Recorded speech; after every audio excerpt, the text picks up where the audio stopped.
Hi, this is Kathy Schmitz, and I want to thank you for joining me. This is my new book with Martingale called Picture Perfect, and there are 16 little images in there, and then several different projects that you can pick and choose which image you use.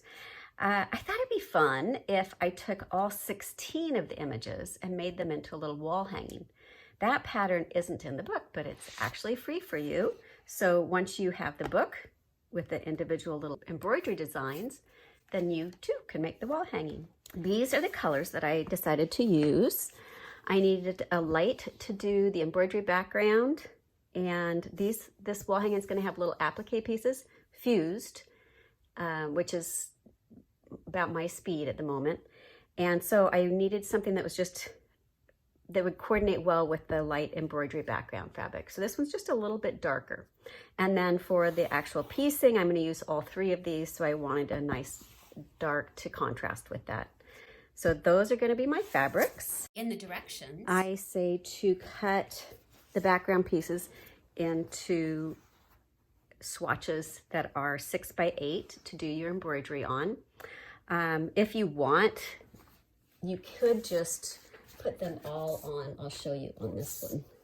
I actually pieced 4 of them on a little bigger piece. So it's up to you, depending on if you use a hoop. I don't use a hoop. So, but if you do it this way, what you'll do is you'll take a piece of freezer paper. This is the easiest way I have found. And I do have these 8.5 by 11 sheets of freezer paper on my website. And you want to trace your designs, the embroidery designs from the book. So here's one that I've traced onto the paper side of freezer paper. And then I could fit quite a few up on that 8.5 by 11 sheet. I just cut out each one and then ironed it to the center of my background fabric.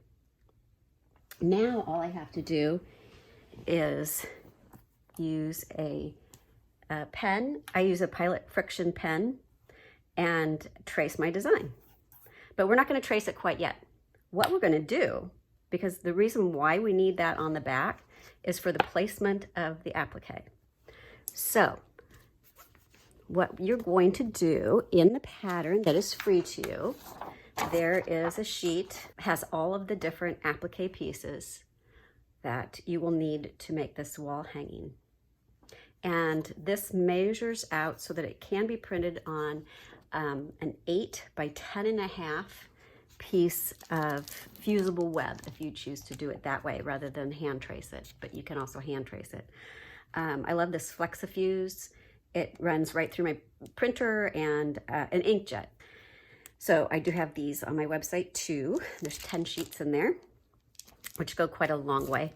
And then the other thing I just found were these amazing Kai micro serrated scissors.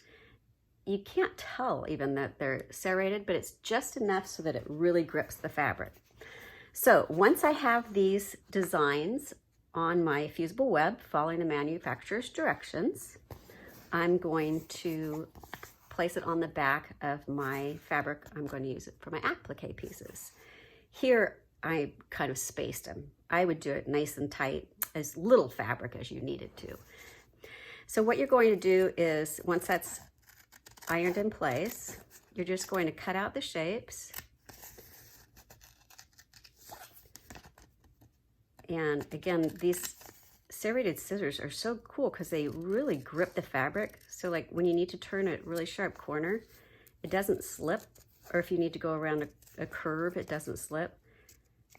And as you can see, I'm not exactly on the line, and that's fine. The point is to just have fun, and if each one's a little bit different, that's okay. Okay, so now all I have to do is cut this little door out.